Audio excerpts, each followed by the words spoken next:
오늘은 함께 참된 사랑의 시작이라는 주제로 하나님의 말씀을 좀 함께 살펴보고자 하는데요. 제가 어젯밤에 설교문을 막 준비하다 보니까 이 월요일 날에 아내와 함께 산부인과를 갔던 때가 이제 생각이 났어요. 월요일 날, 이번 주 월요일 날요. 뭐 아시다시피 이제 아마 소문이 많이 났어요. 벌써 이제 셋째가 생겼다고. 이제 다들 처음 듣는 소리로 셋째가 생겼다는 이제 기쁜 소식이 있는데요. 네, 할렐루야죠. 아내랑 같이 이제 셋째 초음파 검사를 이제 하러 가서 지금 한 10주 정도 됐는데요. 이렇게 딱 초음파를 딱 보는데 아래쪽에 뭔가 조그만 게 튀어나와 있는 거예요.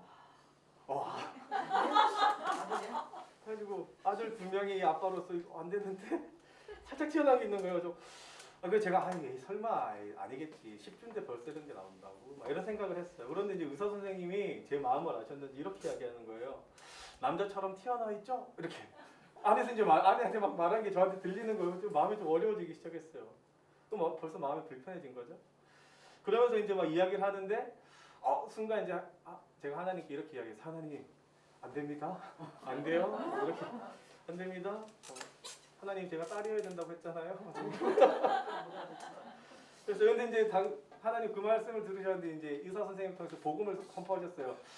사실은 이게 지금 주차에 이게 튀어나와 있는 게 정상입니다. 그래서 이제 여기 상태에서 날이 갈수록 더 이게 발달이 되면 남자아이가 되고 이게 이제 퇴화가 되면 여자가 된다는 거예요. 순간 제가 안도의 숨을 쉬면서 이렇게 하나님 퇴화시켜야 됩니다. 제가 어느 순간 이제 하나님 이렇게 생떼 쓰는 저를 보게 됐어요. 그 순간 제가 막 주변에는 셋째 남자여도 됩니다 이렇게 말하고 다녔거든요. 그 마음이 아니었나 봐요. 마음이. 그래서 마음이 되게 어려웠어요. 그래서 생떼 쓰는 저를 보면서 순간적으로 여기까지 제가 상상을 했어요. 셋째가 만약에 남자아이로 태어난다면 어떻게 하지? 순간적으로 마음에 막 화가 막 나는 거예요. 하나님 한 번도 남자의 셋의 아들 아빠를 생각 안 해봤는데 왜 저에게만 이렇게 권한을 주십니까? 막 이러면서 순간적으로 하나님 진짜 딸 아니면 저 안 됩니다. 막 진짜로 막 떼쓰면서 화내는 제가 막 보이는 거예요. 아들로 진짜 태어났으면 하나님 이게 뭐예요? 이렇게 하나님 진짜 있는 거 맞아? 이렇게까지 나가는 제 모습을 상상하게 되었어요. 사랑하는 성도 여러분, 우리는 때로 있잖아요. 이 주어진 사명이나 삶 속에서 마주하는 큰 의문들이 있어요. 하나님의 방식이 절대 이해가 안 될 때가 있습니다. 왜 꼭 이렇게 하셔야만 했죠? 라고 반문할 때가 참 많아요. 때로는 분이 막 참을 수 없을 만큼 막 올라와서 하나님 왜 이렇게 저에게 이렇게 고난으로 몰아가시고 남들에게 없는 상황을 저한테 막 주십니까? 하나님의 방식을 절대 이해하려 하지 않는 우리를 보게 됩니다. 그럴 때마다 우리는 어떻게 하시나요? 정말로 내 의지를 그 분을 막 삭혀가지고 하나님 그래도 제가 순종하겠습니다. 이런 마음으로 나아가기가 쉽지 않은 것을 보게 됩니다. 오히려 이렇게 생각하죠. 하나님 결정하세요. 저입니까? 아니면 하나님 원하시는 상황입니까? 제 원하는 뜻대로 해주셔야죠. 이렇게 반응하는 저희를 볼 때가 있어요. 아니면 이렇게도 이야기합니다. 하나님 안 들어주면 저 진짜 제 마음대로 할 거예요. 저 삐뚤어질 거예요. 저 그냥 하나님 떠날 겁니다. 이렇게 생각할 때를 보게 됩니다. 저만 그렇게 생각하나요? 하나님께 반협박식으로 나갈 때를 보게 돼요. 진짜로 인정하고 싶지 않은 그 결과물들이 눈앞에 딱 펼쳐졌어요. 그런데요, 이런 마음이 비단 우리들의 마음만은 아니었던 것 같아요. 연구를 해 이 요나서 4장을 막 깊게 읽으면서 두세 번 연구하다 보니까 계속해서 드는 의문점 하나가 있었어요. 요나는 왜 사명을 다 완수하고 복음까지 다 전했는데 이스라엘로 돌아가지 않고 왜 계속해서 니느웨 성에 머물느냐는 거예요. 왜 니느웨 성의 그 동쪽에다가 초막을 짓고 왜 계속 기다리고 무엇을 보고 싶어 했을까? 이런 의문점이 계속 드는 거예요. 이전엔 한 번도 생각해보지 않았던 의문점입니다. 우리 함께 5절 한번 읽어볼까요? 오늘 본문이 4장 5절입니다. 5절에 이렇게 기록되어 있습니다. 요나가 성읍에 나가서 그 성읍 동쪽에 앉아 거기서 자기를 위하여 초막을 짓고 그 성읍에 무슨 일이 일어났는가를 보려고 그 그늘 아래에 앉았더라. 요나가 5절에 표현된 대로 이 성읍 동쪽에 앉아있을 때는 이미 하나님이 말씀하신 대로 순종을 다 완료한 상황입니다. 복음을 전했고 회개의 물결이 폭풍처럼 막 밀려와서 니느웨 성읍 전체가 회개의 그 물결 아래 놓여 있었어요. 정말로 근데 중요한 것은 이 요나가 소극적으로 3일 밤낮을 돌아다녀야 되는 그 큰 성읍인 이 니느웨 성을 하루 밤낮 잠깐 돌면서 부분적으로 복음을 전하고 대충 그 사명을 감당했음에도 불구하고 엄청난 회개 물결이 일어났습니다. 그곳에 이 니느웨 왕조차도 같이 금식하면서 회개하자라고 이야기할 정도로 정말로 큰 회개 물결이 불어왔어요. 우리로 따지면 이제 한 100여 년 전에 우리 땅에 밀려왔던 이 평양 대부분과 같은 그런 물결이 지금 일어난 거예요. 그런 성령의 바람을 지금 이 요나가 맛본 거죠. 그러면 우리는 어떻게 생각할까요? 저라면 이제 다 끝났다. 기분 좋게 기쁘게나 이제 이스라엘로 돌아가야지. 이렇게 해야 정상입니다. 그런데 보면 이스라엘로 돌아가는 것이 아니라 오히려 계속해서 동쪽에 딱 터전을 마련하고 니느웨 성을 관찰하는 걸 보게 돼요. 요나는 왜 지금 그 도시를 떠나지 않고 사명을 다 감당하고 하나님의 뜻을 완수했음에도 불구하고 계속해서 그 성읍에 머물러 있었을까요? 연구한 결과 이렇게 보니까 이런 의미예요. 니느웨를 떠나지 않았다는 것은 어쩌면 니느웨가 진짜 멸망하는지 진짜 어떻게 되는지 보고 싶었던 거예요. 초막을 딱 지어놓고 하나님이 진짜 이 회개한 사람에게 진짜 하나님 멸망하지 않도록 심판하지 않는 건가 보는 거예요. 왜 이렇게 이걸 보고 싶었을까요? 왜냐하면 요나가 기도한 제목이 있기 때문입니다. 이거 놓쳐졌을 것 같은데요. 오늘 본문 1절 3절입니다. 제가 읽어드릴 테니까 잘 들어보세요. 1절입니다. 요나가 매우 싫어하고 썩내며 2절 이렇게 시작합니다. 여호와께 기도하여 이르되 라고 시작돼요. 그리고 자기 기도 제목이 이런 겁니다. 여호와여 내가 고국에 있을 때 이러하겠다고 말씀하지 아니하였나이까. 그러므로 내가 빨리 다시스로 도망하였사오니 주께서는 은혜로우시며 자비로우시며 노하기를 더디하시며 이내가 크시사 뜻을 돌이켜 재앙을 내리지 아니하는 하나님이신 줄을 내가 알았음이니이다. 그래서 하나님의 성품을 인정하는 것처럼 딱 이야기하는데 마지막 3절 어떻게 이야기하냐면 이렇게 이야기해요. 여호와여 원하건대 이제 내 생명을 거두어 가소서. 사는 것보다 죽는 것이 내게 나음이니이다. 2절의 시작은 기도하여 이르되라고 이렇게 표현되어 있어요. 이 히브리어 이 기도하다 이 의미가 뭐냐면 중재하다 이런 의미예요. 말 그대로 선택을 상대방에게 종용하고 두 입장 중 하나를 선택하라는 뜻의 의미입니다. 양쪽의 의견을 조정하려고 지금 기도하고 있는 거예요. 무슨 의견이었겠어요? 하나님은 니느웨를 살리려고 했고 요나는요 이 니느웨가 멸망하길 바랬던 거예요. 니느웨가 회개의 물결에 일으키는 것을 감사하게 생각하는 게 아니라 오히려 그냥 그 죄 그대로 멸망당하길 원한 거예요. 그런데 자기 뜻대로 되지 않고 이 니느웨 성이 어떻게 됐어요? 성령의 바람을 막 불었죠. 이걸 인정하고 싶지 않은 거예요. 그랬더니 하나님의 그 인애를 막 찬양하는 척하면서 저는 이 결과를 인정할 수 없습니다. 저를 차례를 죽여주시옵소서. 저는 그 꼴 못 봅니다. 라고 딱 하고 나서 어떻게 해요? 동쪽에 딱 터전을 마련하고 진짜 멸망하지 않아야 딱 보는 거예요. 하나님 저입니까? 니느웨 백성입니까? 선택하세요. 지금 이런 입장인 거죠. 요나의 기도는 딱 이런 겁니다. 하나님 나를 선택해 주세요. 내 뜻대로 하나님 역사해 주세요. 저 땅은 멸망받아 마땅한 땅입니다. 이렇게 지금 이야기하고 있는 거죠.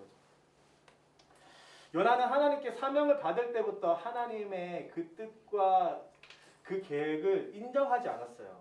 하나님의 뜻이 절대로 마음에 들지 않았습니다. 처음부터 하나님이 가라는 그 도시의 반대 방향으로 갔던 게 요나예요. 너무나 잘 알듯이 다시스로 떠나는 배를 마침내 만나서 마침내 떠나게 됩니다. 왜냐하면 이 요나가 딱 생각했을 때 이 니느웨라는 땅은요, 이 아수르 큰 그때 당시 완전한 제국, 진짜 제일 큰 왕국의 수도였거든요. 그리고 이 아수르는 얼마 전에 이스라엘을 침공했던 나라입니다. 그리고 이 아수르 때문에 이스라엘 백성들이 힘들어했어요. 자기의 고국이 힘들어했어요. 그런 경험이 있을 뿐만 아니라 당시에 호세아 선지자가 선포했던 것처럼 이 아수르를 통해서 미래에 이 고국이 멸망당하게 된다는 걸 알고 있었단 말이에요. 하나님은 이 아수르 땅 때문에 결국 너희 북이스라엘이 멸망할 거다. 이렇게 이미 예언을 하셨거든요. 요나가 봤을 때 어때요? 이 니느웨 땅은 분명히 죽어 마땅한 땅이에요. 왜냐하면 이 사람들이 멸망당해야 우리 조국이 살 수 있거든요. 이 사람들이 회개하지 않고 죽어야 내가 살아나는 거거든요. 이것을 알았기 때문에 요나는 끝끝내 계속해서 하나님의 뜻이 마음에 들지 않았던 겁니다. 그래서 이렇게 오늘의 본문 1절 이렇게 시작해요. 요나가 매우 싫어하고 썩내며 왜 썩냈습니까? 무엇을 싫어했을까요? 요나서 3장 10절 바로 앞절입니다. 하나님이 그들이 행한 것 곧 그 악한 길에서 돌이켜 떠난 것을 보시고 하나님이 뜻을 돌이키사 그들에게 내리라고 말씀하신 재앙을 내리지 아니하시니라. 하나님의 뜻이 마음에 들지 않았고 그 결과 죽기까지 싫어했던 것이 바로 요나였던 거죠. 요나가 3절로 이야기하는 의미 이런 거예요. 정말로 하나님, 이 나라 진짜 회개하는 걸 저 못 봅니다. 죽어 마땅합니다. 저의 썽은 오릅니다. 차라리 그 꼴 보기 전에 저 진짜 죽여주세요. 딱 제가 이 산부인과에서 하나님 앞에 외쳤던 그 마음과 결이 비슷한 거예요. 사랑하는 성도 여러분, 우리는 때로 하나님의 그 뜻을 인정하지 않고 쌍을 내고 분을 낼 때가 많습니다. 하나님, 이건 진짜 아니잖아요. 어떻게 이런 결과를, 이런 계획을 지금 하나님이 마련하셨나요? 라고 우리의 썽이 옳다고 여길 때를 한 번씩 보게 됩니다. 곧 죽어도 내 주장이 맞다고 생각하고 하나님이 틀렸다고 말할 때를 우리가 봐요. 그리고 거기서 멈추지 않고 이제 모종의 거래를 하는 거죠. 요나처럼. 하나님 저입니까? 아니면 하나님의 뜻입니까? 하나님, 아니면 저 목숨까지도 버리겠습니다. 저 끝까지 저를 선택해 주세요. 라는 요나와 같은 잘못된 거래를 하나님 앞에 올려드리고 있는 거죠. 하나님을 향한 이러한 우리의 화, 우리의 이해관계와 맞닥뜨리면 정말로 커집니다. 단순히 그냥 나와 상관없는 일이라면 하나님 그럴 수 있죠. 저 사람이 인생에 저런 고난 당연할 수 있죠. 우리 이렇게 편하게 생각하지만 그 일이 내 일이 되면 이 화는 진짜 증폭됩니다. 이해할 수도 없고 받아들이지도 않아요. 요나가 진짜 자기 앞날에 관련된 일이거나 혹은 내가 불편하게 생각하는 그 사람과의 관계에 대한 문제거나 아니면 내가 손해볼 일이라면 절대로 우리의 화를 낮추지 않습니다. 혹시 아니라고 생각하시나요? 난 그래도 하나님에 대해서 순종해왔는데 그런 일이 없다고 생각하십니까? 저는 며칠 전에 뉴스를 보면서 깜짝 놀랐어요.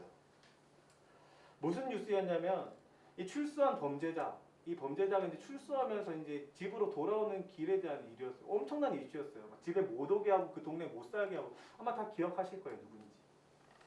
그 사람이 감옥에서 출소되어서 집으로 돌아오는 과정이 정말로 험난했습니다. 경찰차 위에 올라가서 막 난리도 피고 같은 동네 살기 싫다는 거죠. 그런데 이 일이 좀 지나서 최근에는 무슨 일이 이슈가 됐냐면 이 사람이 이제 전세 계약이 끝나가지고 이사를 해야 되는 거예요. 이사를 하려고 계약을 하고 왔더니 이 주민들이 알게 된 거죠. 그러니까 이제 또 막 난리가 난 거예요. 어떻게 이 사람이 우리 동네에 올 수 있냐? 계약 취소해라 라고 하면서 막 계약 당사자는 위약금까지 막 주면서 못 오게 만드는 거예요. 저 참 그 모습을 보면서 진짜 공감해서 그럴 수 있다. 진짜 희대의 그 어떤 범죄자가 나와 같은 동네 산다는 게 얼마나 두렵고 좀 그러겠어요. 특히나 자녀와 관련된 문제와 좀 연결되어 있는데 전 진짜로 공감합니다. 그러면서 제가 그 순간 뉴스를 보면서 이런 생각했어요. 만약에 이 사람이 우리 동네로 이사한다고 하면 난 어떻게 반응해야 되지? 난 봐요. 우리 성도님들 많이 한번 상상해보세요. 그분이 우리 여러분들의 동네로 온다고 한번 상상해보세요. 하나님께 어떤 반응을 지금 내비치시겠습니까? 우리는 어떠한 기도를 하나님께 올려드리게 될까요? 아마 대부분 요나와 같은 기도를 할지도 모릅니다. 하나님, 절대 안 됩니다. 하나님, 저예요? 아니면 그 사람이에요? 선택하세요. 이게 바로 우리의 마음인 거죠.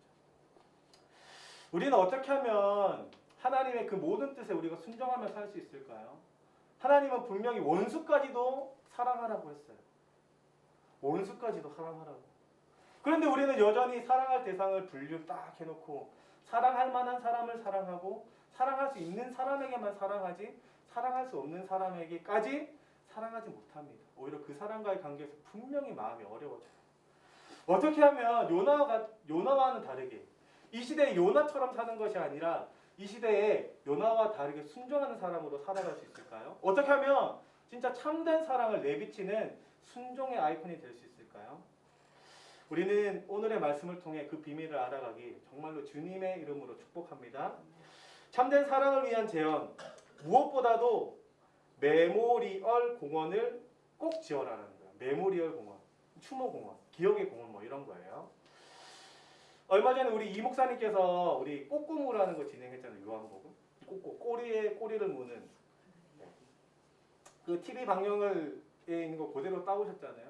제가 그 TV 방영 본방을 보다가 삼풍백화점 사건을 제가 본 적이 있어요. 혹시 보셨는지 모르겠는데 마음이 너무 아프더라고요. 저도 제 기억에 어렸을 때 이 삼풍백화점 무너지는 걸 제가 봤어요.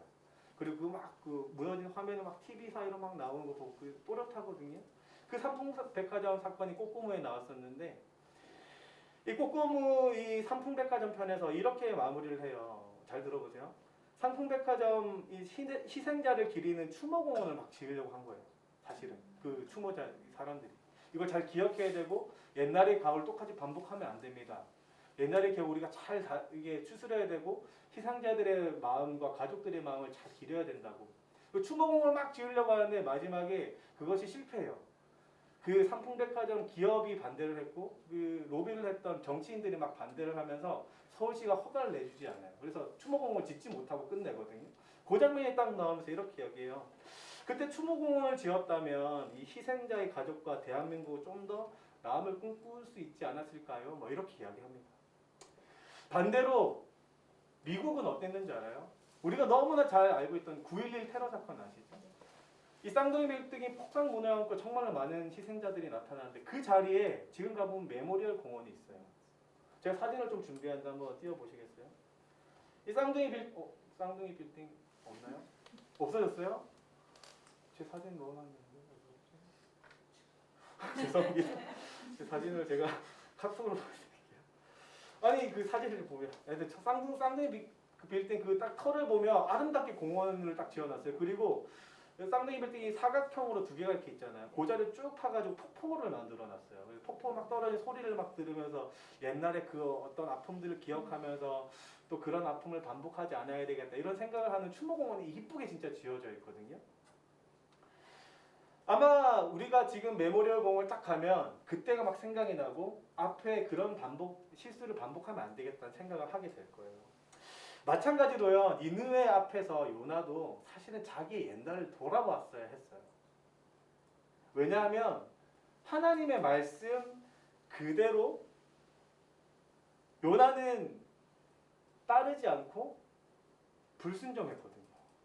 그리고 누구의 배에 갇혀 있었습니까? 물고기의 배에 3일 동안 갇혀 있었어요.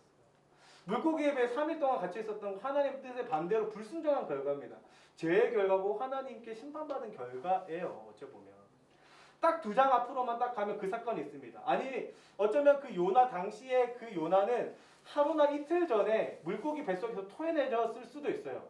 진짜 선명하게 자기의 진짜 가장 가까운 과거였었습니다. 그런데 자기의 그 과거를 생각하지 않고 나의 불순종과 내가 하나님 앞에 회개했다는 걸 생각하지 않고 물속이 뱃속에서 기록된 걸 보면 이렇게 표현해요. 2장 2절입니다.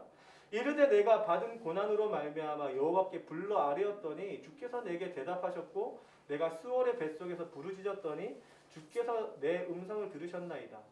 정말로 요나는 이 불순종 가운데서도 하나님께 큰 은혜를 받았어요. 죄의 결과로 심판을 당한 게 아니라 오히려 심판의 순간에서 구원을 얻었습니다. 본인의 죄를 하나님이 죄 없다고 표현해 주셨어요. 요나가 회개했을 때 그 결과가 일어났습니다. 선원들에게 바다에 딱 던져질 때 사실 요나는 바다에 그냥 푹 잠겨서 죽어야 정상이었어요. 그런데도 불구하고 요나에게 하나님은 물고기를 예배해 주셨고 그 예배하신 그 구원의 길 따라 요나가 구원이라는 참 기쁨을 맛봤단 말이죠. 그럼에도 불구하고 지금 내 눈앞에 딱 봤을 때 이 죄 짓는 니느웨는 회개를 하면 안 되는 거예요. 내 과거를 생각하지 않고 저 사람은 마땅히 죽어도 된다고 지금 썽을 내고 있는 겁니다. 사랑하는 성도 여러분, 우리가 정말로 참된 사랑의 자세로 나아가려면 우리의 과거를 기억해야 해요. 우리가 하나님께 얼마나 큰 은혜를 입었는지 정말로 선명하게 기억해야 합니다. 우리는 때로 우리의 과거를 잊고 살 때가 많아요.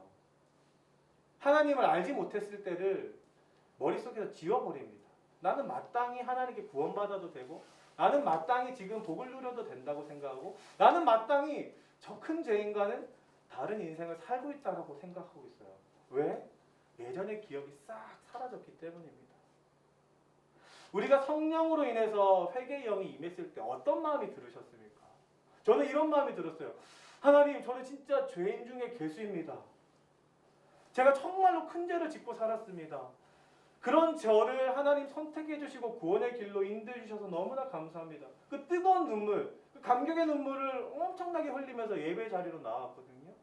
우리 성도님들도 아마 비슷한 경험이 다 있으실 거예요. 분명히 하나님이 우리를 죄에서 건져주신 또렷하고 선명한 기억들이 있습니다. 근데 어느 순간 날이 가면 날이 갈수록 그 기억이 싹 사라지는 걸 보게 돼요. 연하도 그런 순간을 지금 겪고 있는 거예요. 내 과거에 하나님이 구해주셨던 그 은혜의 손길을 생각하지 않고, 나에게 주셨던 그 은혜의 손길을 생각하지 않고, 남에게 주는 그 은혜의 손길을 하나님 이거는 잘못됐습니다 라고 지금 표현하고 있는 거죠. 사랑하는 성도 여러분, 우리는 이럴 때를 너무나 많이 봅니다. 이렇게 단순히 뉴스에 나오는 한 범죄자의 일뿐만 아니라 최근에 이슈화되는 동성애도 마찬가지예요. 이들의 죄는 용서받지 못할 죄고 우리가 섞이면 안 되는 존재라고 생각하고 있어요. 더 나아가서 이 아동 성범죄자들을 보면 정말로 막 추악하다고 평가하고 다 우리 근처에도 오면 안 되는 것처럼 이야기합니다. 더뿐만 아니라 살인자들을 보면 어떻게 생각하세요? 와, 저는 진짜 차라리 구원 안 받았으면 좋겠다. 뭐 이런 생각 드실 때 있지 않습니까? 그런데 그들이 지었던 그 죄와 오늘 하루 우리가 거짓말하는 죄는 동일한 무게예요. 우리는 이걸 잊지 않았으면 좋겠습니다. 그들의 죄가 무겁고 그들의 죄가 용서받지 못할 죄고 나의 죄는 용서받을 수 있다는 이 생각을 버려야 합니다. 어떻게 버릴 수 있다고요? 우리가 죄에서 구원받았던 기억을 떠올릴 때, 내가 얼마나 큰 죄에서 구원받았는지 그 감격을 떠올릴 때 우리는 다시 사랑하는 자로 나아갈 줄로 믿습니다. 사랑하는 성도 여러분, 정말로 우리의 과거를 기억하길 소망합니다. 아니, 더 적극적으로 우리의 과거를 기록해 두었으면 좋겠어요. 과거를 기억하는 수단을 마련해 주셨으면 좋겠습니다. 일기를 쓰듯이 회심의 순간을 한번 떠올려 보세요. 오늘 하루 집으로 돌아가셔서 정말로 구원받은 그 손길을 한 번 더 떠올려 보시길 소망합니다. 그리고 정말로 기록을 한번 해보세요. 메모리얼 공원을 만들어서 그 순간 갈 때마다 그 옛날을 떠올렸던 사람들처럼, 지금의 그 미국 사람들처럼 우리도 구원받았던 그 감격을 딱 기록해놓고 날마다 그 순간을 잊지 않았으면 좋겠습니다. 그래야 우리는 더 나음을 꿈꿀 수 있어요. 더 참된 사랑으로 나아갈 수 있습니다. 누군가 사랑할 수 없는 자가 아니라 어느 사람도 사랑할 수 있는 그 하나님의 마음이 아마 그 기록을 딱 보는 순간 우리 마음 가운데 자리 잡힐 줄로 믿습니다. 저는 얼마 전에 이 신대원 때에 제가 레포트했던 걸 제가 들춰본 적이 있거든요. 이 목회학 수업인데요. 목회학 레포트에 이런 레포트였어요. 당신은 어떻게 목회자가 되었습니까? 뭐 자기 소개서를 쓰듯이 자기의 과거와 앞으로 어떤 목회자가 되고 싶나요? 뭐 이런 걸 쓰는 레포트였는데 이 레포트의 성격상 어쩔 수 없이 제 과거를 이제 떠올리면서 기록할 수밖에 없었어요. 제가 회심하고 한 3, 4년 정도 지났을 때니까 저도 약간 이제 기억이 이제 희미해지는 거예요. 그 막 뜨거운 감격들. 근데 그걸 딱 쓰는 순간 막 떠오르기 시작했어요. 아, 맞다. 내가 진짜 하나님께 부름받지 못할 사람이었구나. 내가 그냥 당연한 사람이 아니구나. 내가 이런 걸 감당할 수 있는 사람이 아니구나. 막 뜨거워지고 눈물을 흘리면서 레포트를 썼던 기억이 나거든요. 근데 얼마 전에 그 딱 레포트를 딱 보는 순간 다시 그 감격이 다시 살아나는 거예요. 아, 맞아. 내가 진짜 큰 죄에서 구원받았구나. 이렇게 내가 구원받았다면 저 사람이 구원받는 것도 마땅하구나. 이런 마음이 들었단 말이에요. 사랑하는 성도 여러분, 정말로 과거를 기억하기 소망합니다. 과거를 진짜 애써 기록하기 소망합니다. 메모리얼 공원을 이쁘게 기록하고 만들어 놨던 것처럼 우리의 과거를 아름답게 기록하기 소망합니다. 그리고 누군가 사랑하기에 부족한 마음이 됐다면 그 메모리얼 공원으로 찾아가서 옛날의 그 마음을 다시금 떠올리면서 사랑하는 데까지 나아가는 우리 멋진 성도님들 되게 주님의 이름으로 축복합니다. 우리 이 시간 함께 그 사랑 얼마나 함께 찬양하며 나아가도록 하겠습니다.